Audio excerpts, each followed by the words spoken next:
Hey guys, Luke here, and welcome back to episode 6 of my Rugby League Live 3 career mode with the New Zealand Warriors.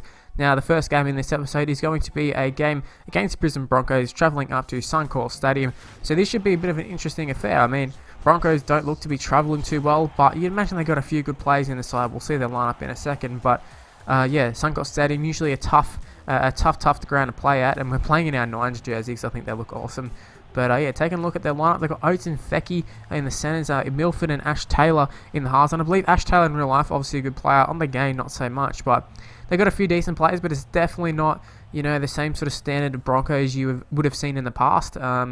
Not sure. I don't feel like they're a team that will make the 8 based off their side, just looking at their side alone. But you never know how they'll play, and they are going to get off to a flyer here. It's Fecky picking up the ball here from an intercept. I couldn't believe they actually ended up getting that pass. I think it was Mannering through the pass, and so that's what happens when you just try and force passes early on. Just have a little bit too confident. Maybe I saw the lineup and thought, man, we're just going to blitz him. But Fecky just grabs it and scored the try. And it was a very, very disappointing start to the game. However, looking to bounce back pretty quickly. It's Carter gets the ball to Fiziahi, and Fiziahi is a try-scoring machine.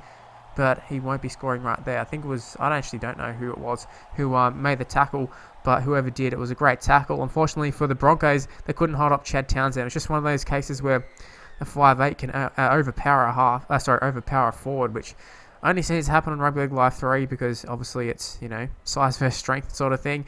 And for some reason in this game, halves super strong.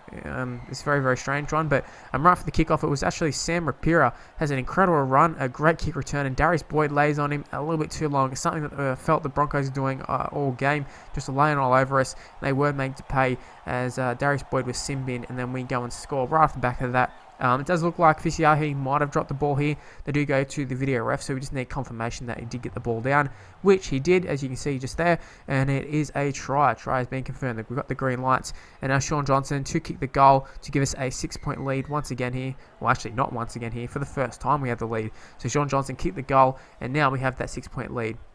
Straight off the back of that, though, we do start to spread the ball 32 minutes in. Shaun Johnson gets an offload, bit of a risky offload, but it should have been taken by Matty Moylan, and it's going to be Josh Jackson who just picks up the ball and runs to the line. Very, very simple stuff there for the Broncos. Both of their tries have come from our areas. I mean, the Fecky one was pretty good hands, but yeah, that was absolutely filthy, that one. Was not impressed by Matt Moylan at all so far this game. I mean, you can see our completions there, 5 from 9. That's horrendous, especially for Rugby League Live 3.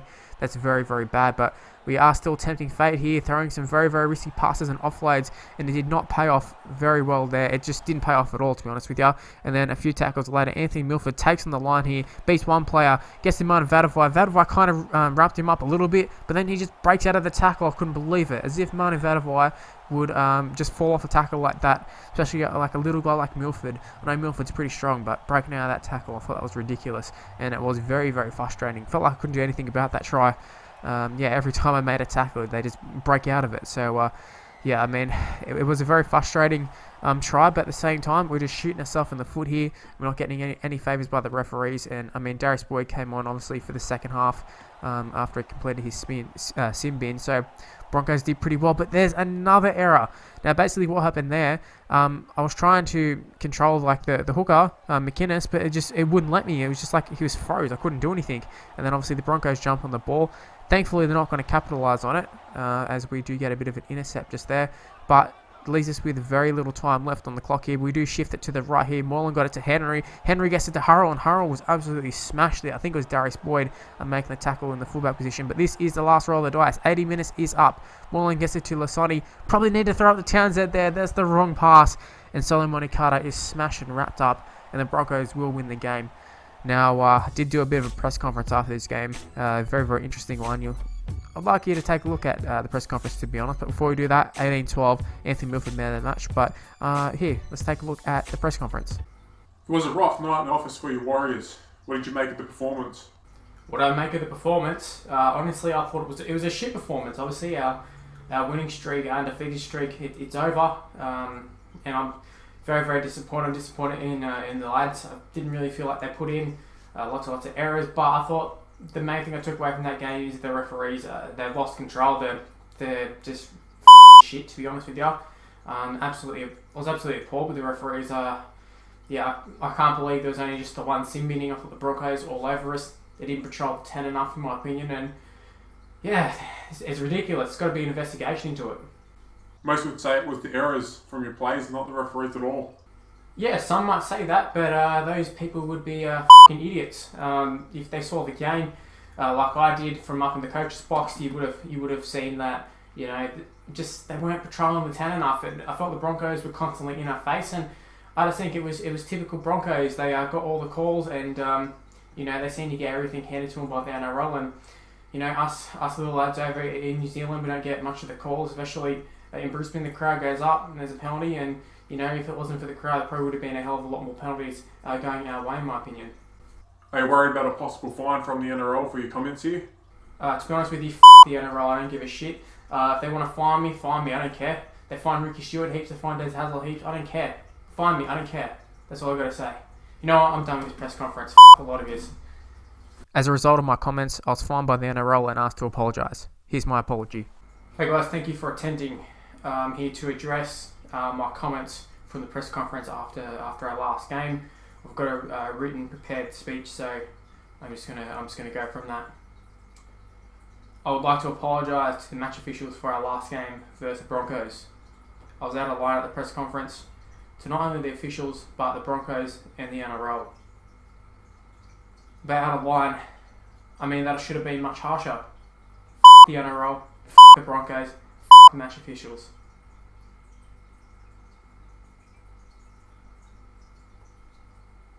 That is all.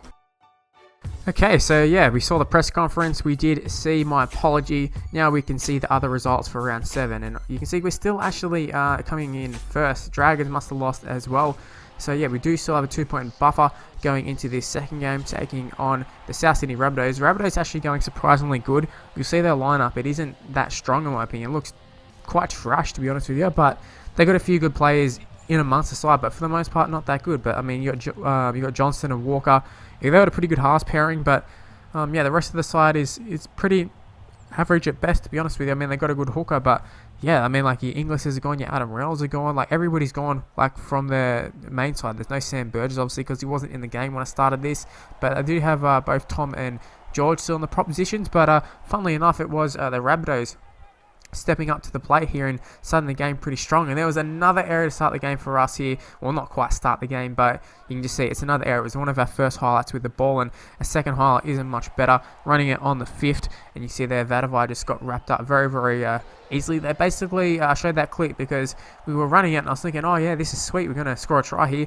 And then I forgot that the wingers were back and they would join the line once we start running it. So obviously Vadavai got smashed. We just ran out of room. But at halftime, it was 0-0. It's a pretty lackluster game, to be honest with you. You see, I think the Rabbitohs actually had more time in possession, which is quite interesting because that does not happen very often to me. I usually control the game, and if I haven't scored many tries, it's just because I'm not attacking very well. And this is the case. I'm not attacking very well this game, but by looks of things, either the Rabbitohs are pretty good in defence, but we're just keeping ourselves in the game through defence. And Fisiyahi comes up with a pretty good play there, goes to the corner, gets the ball down, in my opinion. I'm pretty sure he got the ball down there, and thankfully it is going to be a try for us, putting us in the lead. So now I'm starting to feel a little bit more comfortable. Once we've got the lead, we don't give it up too much. We kind of usually hold on.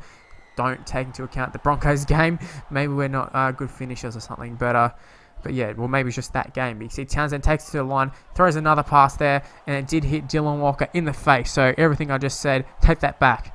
We're not very comfortable at all. But there's a massive falcon. Dylan Walker takes it to the face, but he does end up scoring a try. So I suppose he got the final laugh in that situation. But it is only 6-all. We're not out of the game by any means. We're still in the game. It's still there to be won. And it was a penalty that got us upfield. And there is another penalty. There's a sin bin warning as well. There was temptation to take a shot at goal, but we did decide to run it. And it wasn't a good decision, in my opinion. Definitely should have taken the penalty goal in hindsight. And that's something I should get back to doing. I usually do it like if I feel the situation, it's a good situation to do it. But for whatever reason, I didn't feel that was the situation. But yeah, definitely should have. Thankfully, Fisiyahi comes up with a massive play there and sort of just winds and finds his way through the defence and into the in goal. Which it was a bit of an interesting one, or a bit of a weird sort of one. We just went left and right and zigzag pretty much. The zigzag is back. But yeah, Fitiahi did end up picking up the match-winning try. Sean Johnson kicked the goal, and 12-6 is how the game finished. Completions ended up pretty good. We had more time possession, so we did dominate the second half, even though the scoreline doesn't really say that. But yeah, let's take a look at the other scorelines for round 8. You can see we are in first spot still.